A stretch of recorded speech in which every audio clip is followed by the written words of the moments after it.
అవునకు నమస్కారం. జగతాం పతయే నమః. ఈ జగత్తుకే తల్లిదండ్రులు.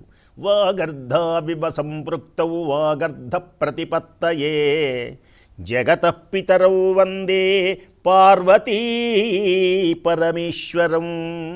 ఈ జగత్తుకు తండ్రి అయినటువంటి మహానుభావుడు, జగత్తును కాపాడేటువంటి ఆ శివుని కొరకు నేను నమస్కరించుచున్నాను. రుద్రుడు హేతిహస్తుడు. రుద్రుడు హేతిహస్తుడు, ఖడ్గదారి, ఖండపరశువు. ఈశ్వరుడు మహానుభావుడైనటువంటి స్వామి ఈశ్వర హేతి పదం. త్రిలోచనుడు భవబంధములను తెంచేటువంటి మహానుభావుడు. అందుచేతనే శివుని యొక్క దివ్య రూపం, విశ్వరూపం అమోఘమైనటువంటిది. సర్వజ్ఞుడు ఆయన. సంసారమనేటువంటి మాయా మోహ పాశములను ఖండించడంలో ఆయనను మించినటువంటి వాడు ఎవ్వడూ లేడు. మాయాజాలమైనటువంటి ఈ లోకం ఈశ్వర అనుగ్రహమును పొందగలగాలి. మాయాజాలమని తెలుసుకొని మాయను ఛేదించేటువంటి వ్యక్తి ఎవరు అంటే ఈశ్వర నామమే. అందుచేతనే ఆయన జగత్పతి.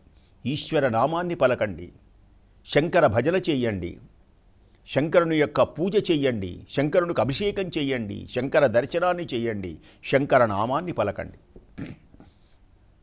ఆ దివ్యమైనటువంటి ఈశ్వరుని యొక్క శివలింగము మీద అభిషేకం మనకు శుభాలను ఇస్తుంది.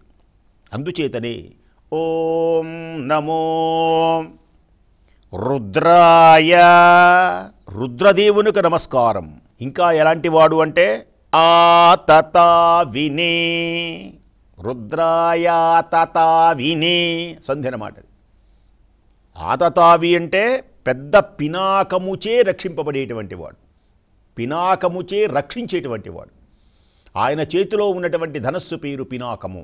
ఆయన ధనస్సును పట్టుకుంటే చాలు, ఈ లోకములో ఉన్నటువంటి దుష్టశక్తులన్నీ దూరమైపోతాయి. ఈశ్వరుని కరుణ కలుగుతుంది, ఆనందం కలుగుతుంది, సంతోషం కలుగుతుంది, మానవుని యొక్క అభివృద్ధి కలుగుతుంది. కాబట్టి పినాకపాణి, అలాంటి మహానుభావునికి నేను నమస్కరించుచున్నాను. ఇంకా ఎలాంటి వాడు అంటే విశ్వరూపంలో క్షేత్రాణాం పతయే నమః. వివిధములైనటువంటి క్షేత్రములకు పతి.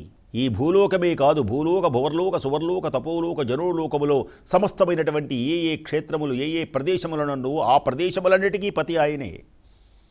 సకల సృష్టికి ఆదిభూతమైనటువంటి వాడు ఈశ్వరుడు ఒక్కడే. ఆయన పినాకపాడి, ఆయన చేతిలో ఉన్నటువంటి ధనుసు చేత లోకములన్నీ రక్షింపబడుతూ ఉంటాయి. అలాంటి రుద్రునకు నేను నమస్కరించుచున్నాను. ఆ రుద్రుని యొక్క దివ్యమైనటువంటి అనుగ్రహమునకై నేను ప్రాకులాడుతున్నాను.